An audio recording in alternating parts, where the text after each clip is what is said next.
வணக்கம் மக்களே, இப்போ நாம் இருக்கிறது பிரான் மலை என்று அழைக்கப்படுகிற பாரி மன்னன் ஆட்சி செய்த பரம்பு மலையில்.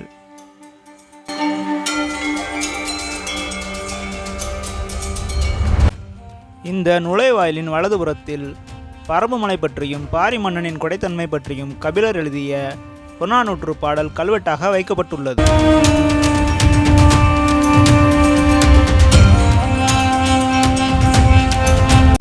நுழைவாயிலிருந்து நேராக வந்து வலதுபுறம் திரும்பினோம்னா ஒரு பாதை போகும். அந்த பாதை நேர மலையின் அடிவாரத்துக்கே கொண்டு சென்று விட்டுரும்.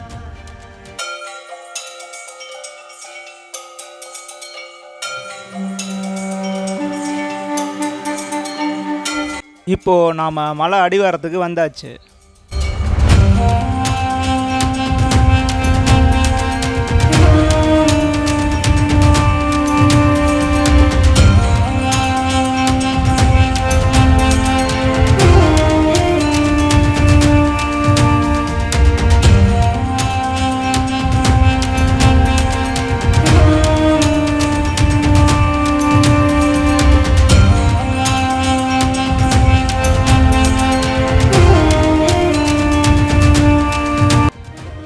வேள்பாரி கடைச்சங்கத்தை சேர்ந்த ஒரு மன்னர் ஆவார். இவர் வேளிர் குலத்தைச் சேர்ந்தவர். எனவே இவர் வேள்பாரி என்று அழைக்கப்பட்டார். வேள்பாரி கடையேழு வள்ளல்களில் ஒருவராவார். வேள்பாரி ஒரு மிகப்பெரிய வீரராவார். ஒரு நாள் தேரில் அவர் சென்று கொண்டிருக்கும் போது ஒரு முல்லை கொடி படர்வதற்கு இடமில்லாமல் காற்றில் அலைக்கழிக்கப்பட்டு கொண்டிருந்தது. அப்போது அவர் மனதில், இந்த கொடிக்கு நம்மை போல் பேசும் ஆற்றல் இருந்தால் தன் குறையை நம்மிடம் கூறியலும்.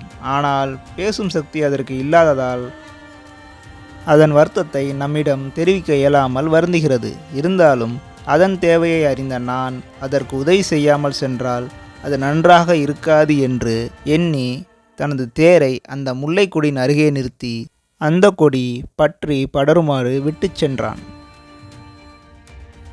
இது போன்ற பல கொடை செயல்கள் தமிழகம் முழுவதும் பரவியது. நாட்டில் பல பகுதிகளில் இருந்தும் புலவர்கள் பாடி பரிசில் பெற பாரியை தேடி வந்தனர். வந்தவர்களுக்கு வேண்டியவற்றை வழங்கி பாரி அனுப்பி வைத்தார்.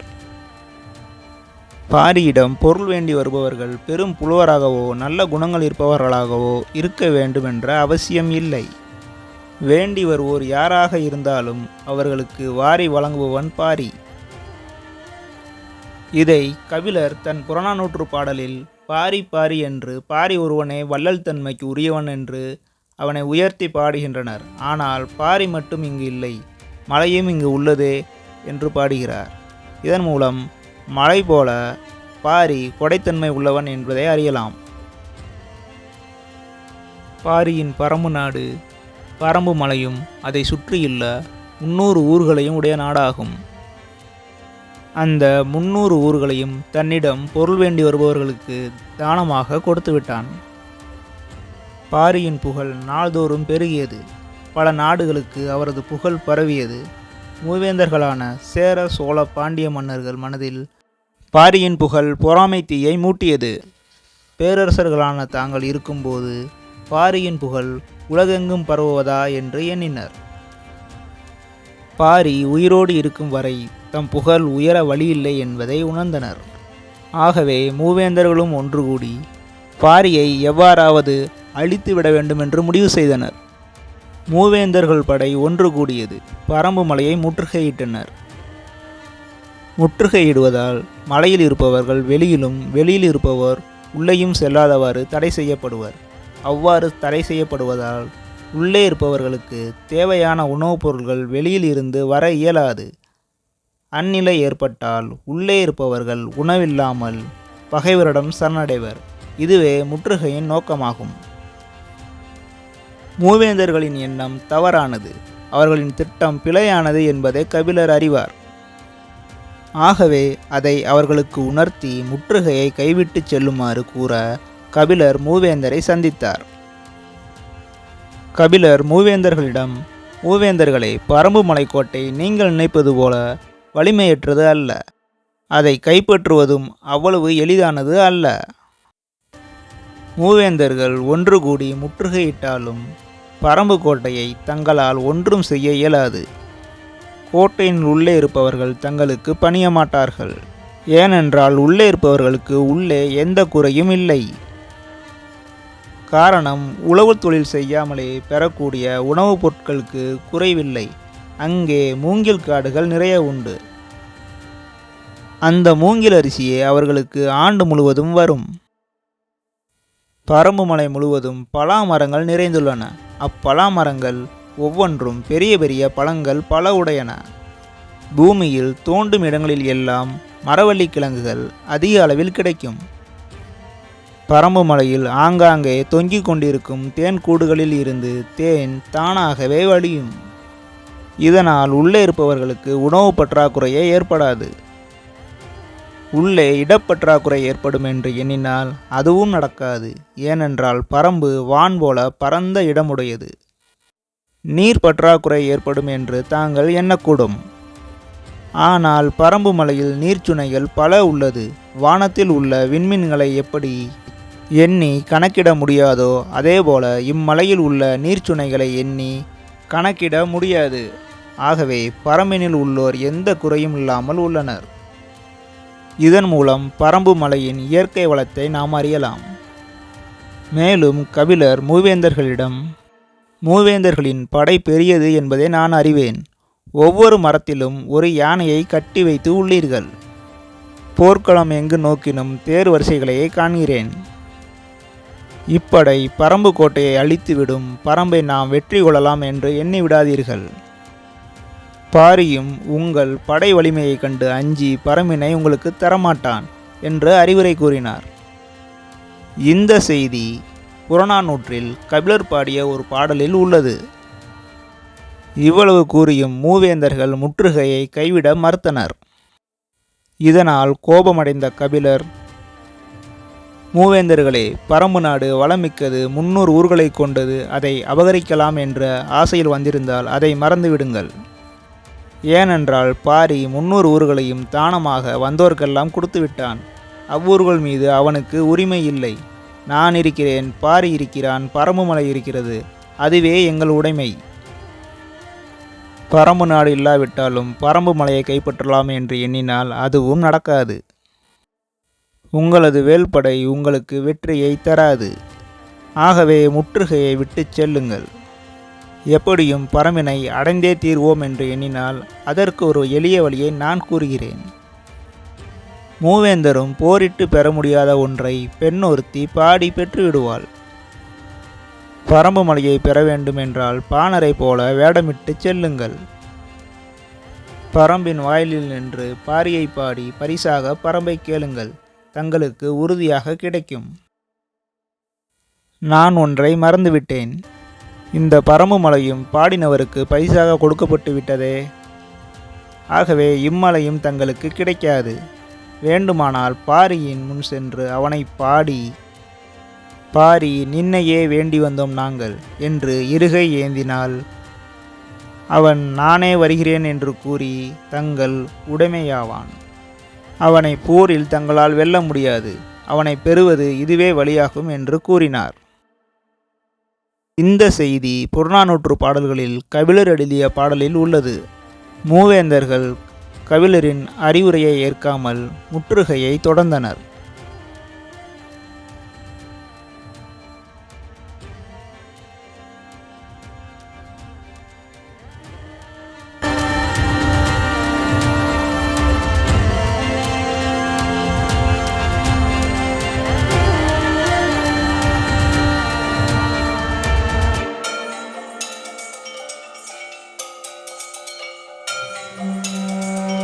இப்போ நாம மலையாண்டி கோயிலுக்கும் அருணாச்சல சித்தர் கோயிலுக்கும் போயிட்டுருக்கோம்.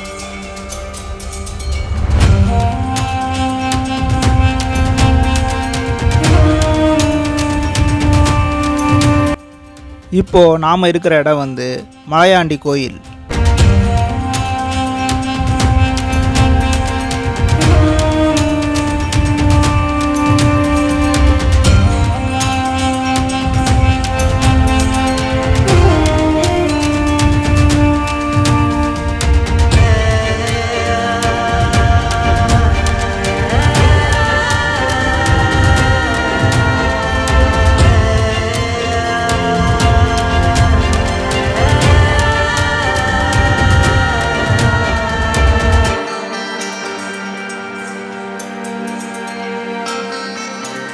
இப்போ நாம் அருணாச்சல சித்தர் கோயிலில் இருக்கோம்.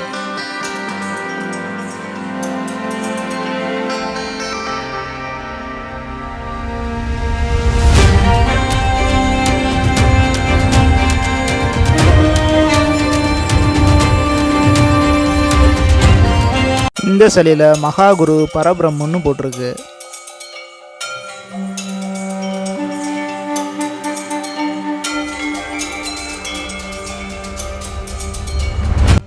ஸ்ரீ அருணாச்சல சுவாமிகள் அப்படின்னு போட்டிருக்கு.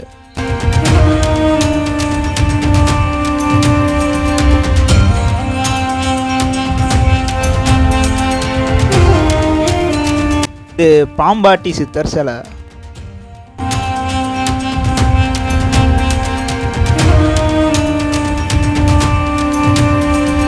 இது சிவ பிரபாகர சித்தர் சிலைன்னு போட்டிருக்கு.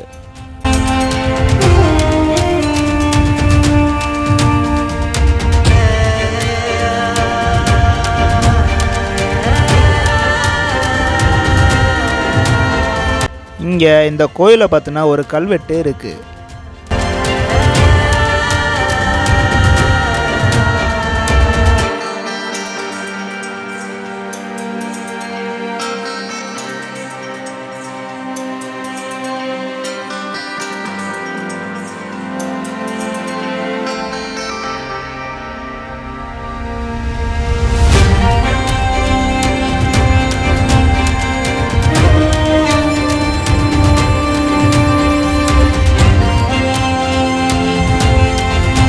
இங்கே ஒரு நந்தி சிலை இருக்கு.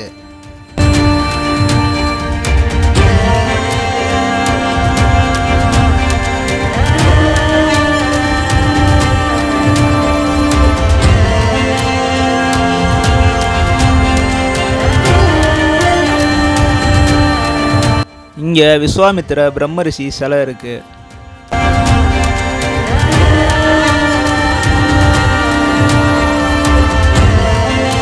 இது விநாயகர் சிலை.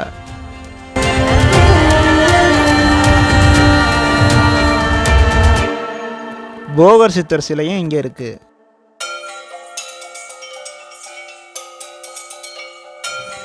இங்க கன்னி மூல கணபதி சிலை இருக்கு.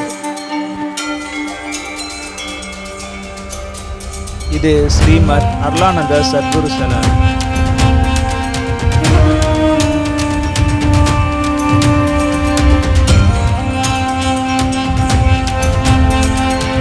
இந்த கருவறையில் ஒரு சிவலிங்கம் இருக்கு. சிவலிங்கத்துக்கு இடதுபுறம் பாலமுருகன் சிலை இருக்கு. வலதுபுறம் விநாயகர் சிலை இருக்கு. அருள்மிகு லிங்கோத்பவர் சிலை. இங்க ஒரு தட்சிணாமூர்த்தி சிலை இருக்கு.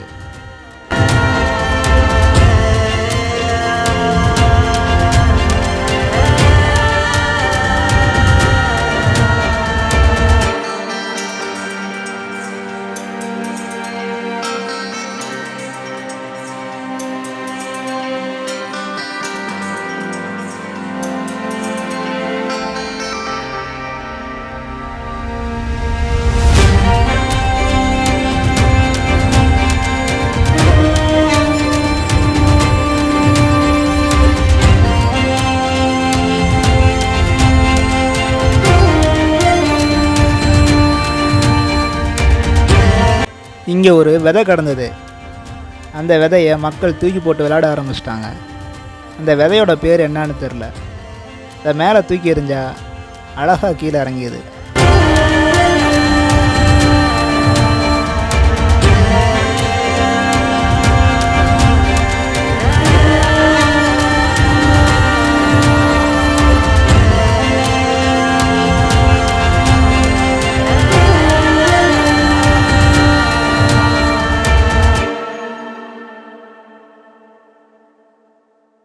இந்த மலையை அடிவாரத்துலேருந்து பார்க்கும்போது சின்ன மலையாக தான் தெரிஞ்சது. ஆனால் பாதை போய்கிட்டே இருக்குது.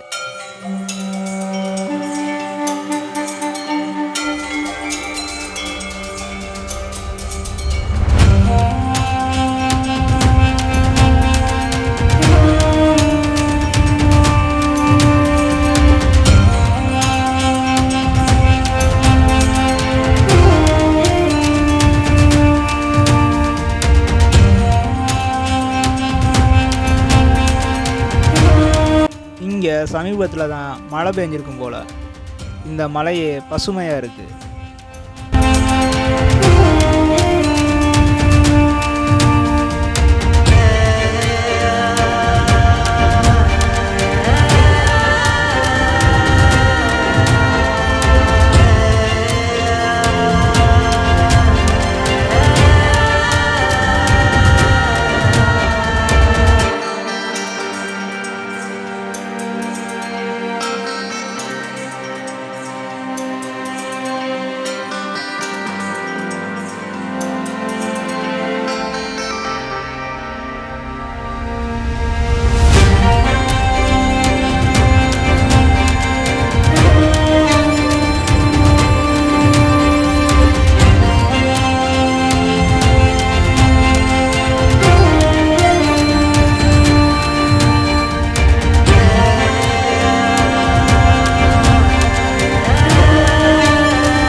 வாங்க இப்போ நாம் பாரி கதைக்குள்ளே போவோம்.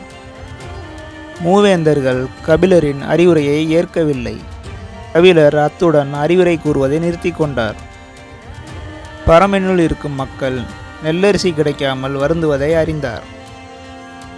பரம்பினுள் நெற்பயிர் விளையும் நிலங்கள் இல்லை. பரம்பிற்கு வெளியேதான் நெல்லரிசி கிடைக்கும். முற்றுகை இருப்பதால் வெளியே போக முடியாது. அதற்கு ஒரு வழியை கண்டுபிடித்தார் கபிலர். பரம்பு மலை கிளிகளை எல்லாம் பிடித்து அவற்றை நன்று பழக்கி அவற்றை கோட்டையை தாண்டி வெகு தொலைவு சென்று அங்கே வயல்களில் விளைந்து முற்றி சாய்ந்திருக்கும் செந்நெற்கதிர்களை கொண்டு வருமாறு ஆணையிட்டார்.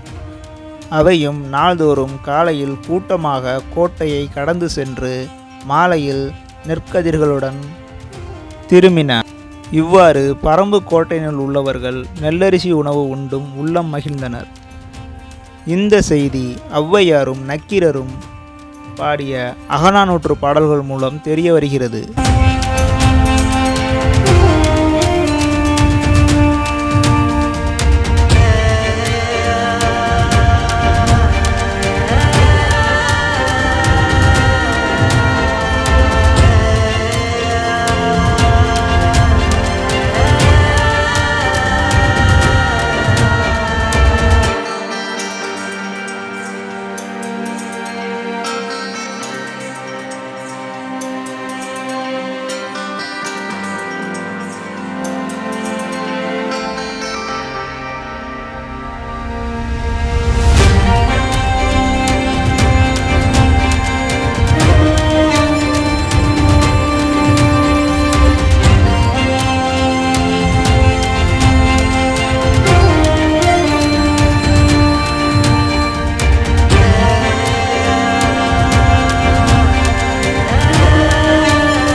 மூவேந்தர்களால் முற்றுகையிட்டு தன்னை வெல்ல இயலாது என்று பாரி அறிவான்.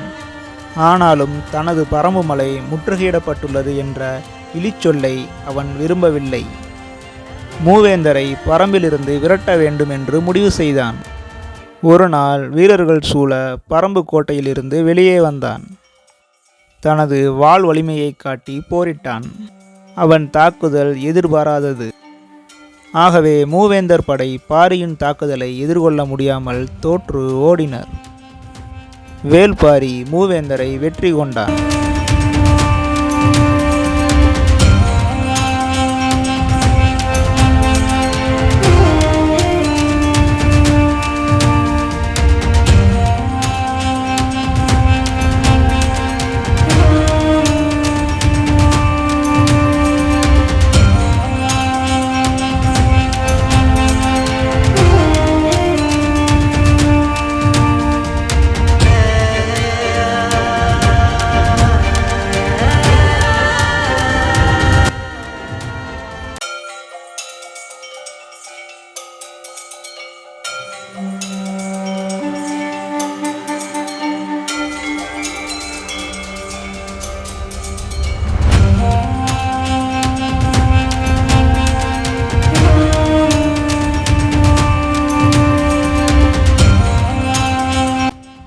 பாரியின் புகழ் மேலும் பெருகியது. சேர, சோழ, பாண்டியர்கள் வெறுப்பின் உச்சத்திற்கு சென்றனர். பாரியை நேருக்கு நேர் போரில் வெல்ல முடியாது என்று அவர்களுக்கு தெரியும். ஆகவே பாரியை அவர்கள் வஞ்சகமாக கொன்றனர். பரம்பை கைப்பற்றினர்.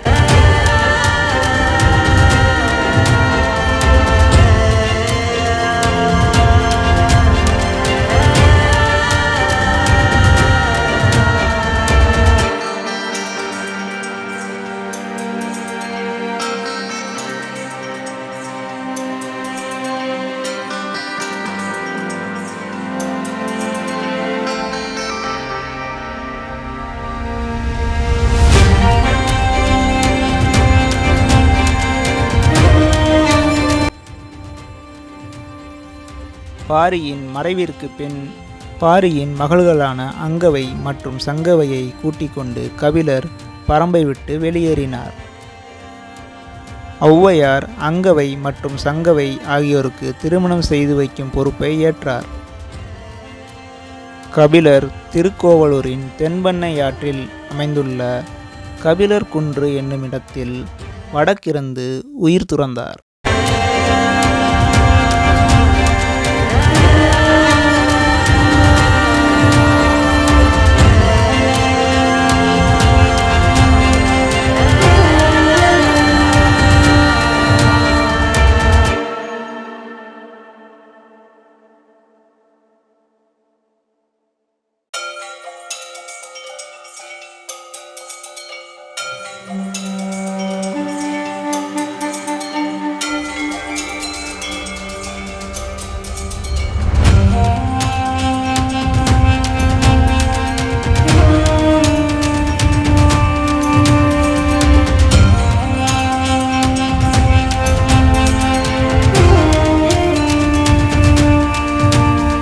இந்த பாறைகளில் அங்கங்கே நீர் கசிஞ்சு வந்துக்கிட்டே இருக்கு.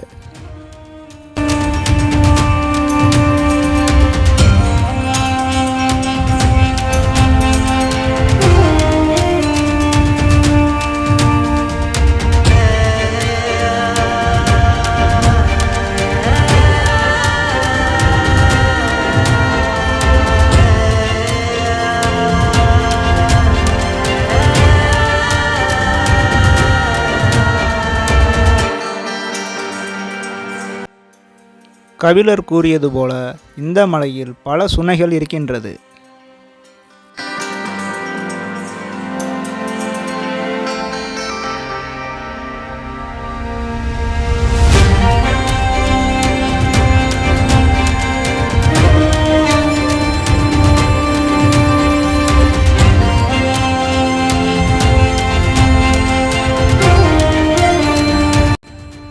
இந்த பீரங்கி ஆங்கிலேயர் காலத்தை சேர்ந்ததுன்னு சொல்லப்படுது.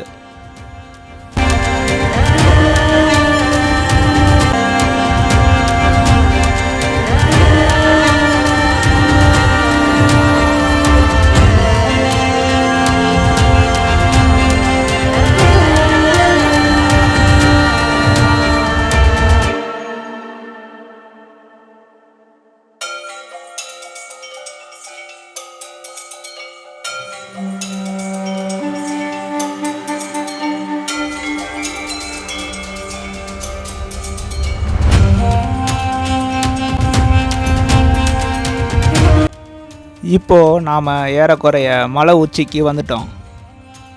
இங்கு வருபவர்கள் தங்குவதற்கு கட்டப்பட்ட இடம் இது.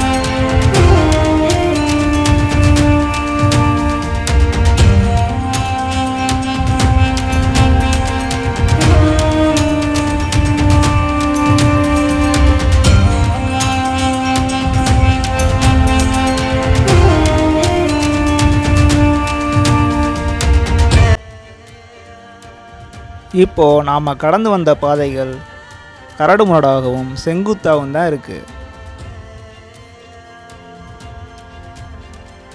இந்த மலை ஏறுவதற்கு எனக்கு 3 மணி நேரம் ஆச்சு.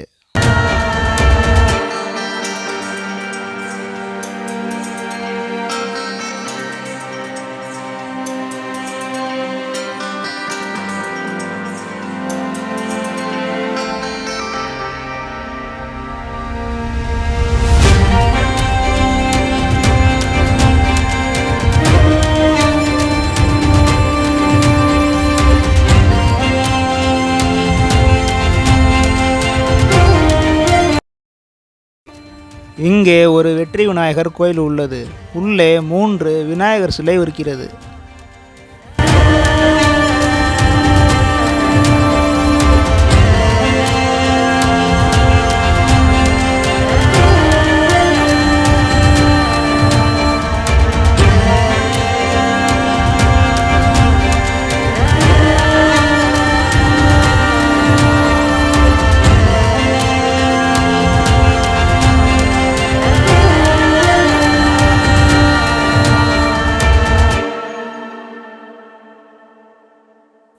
அங்கு ஓம் என்று எழுதியிருப்பதுதான் பாலமுருகன் திருக்கோயிலாகும். அங்கு போவதற்கு சரியான பாதை இல்லை. மலையின் விளிம்பிலே நடந்து செல்ல வேண்டும்.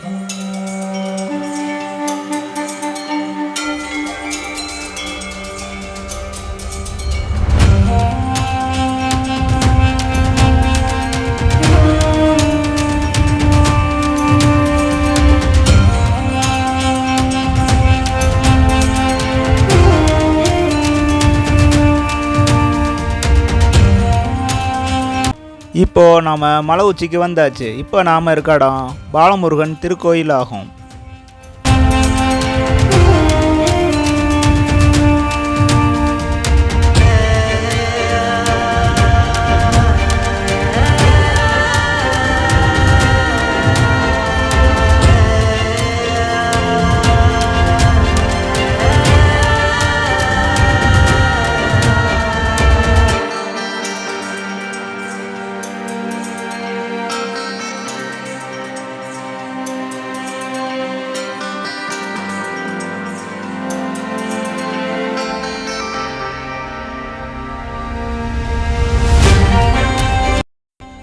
இந்த மலையில் குரங்கு தொல்லை ரொம்ப அதிகமாக இருக்குது.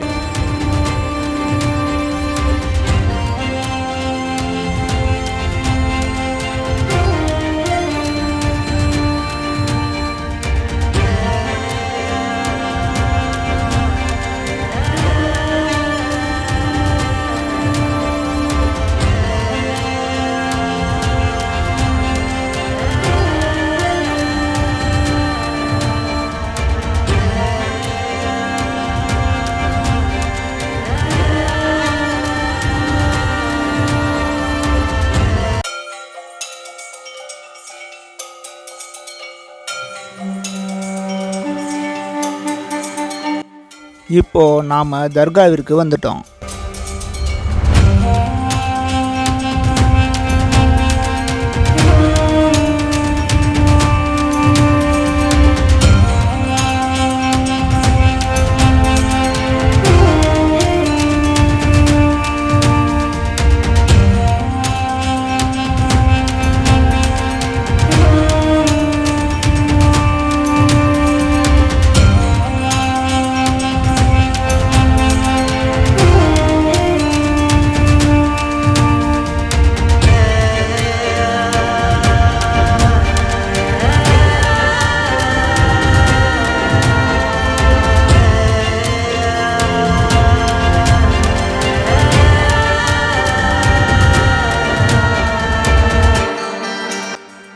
மீண்டும் அடுத்த ஒரு காணொளியில் சந்திப்போம். நன்றி, வணக்கம்.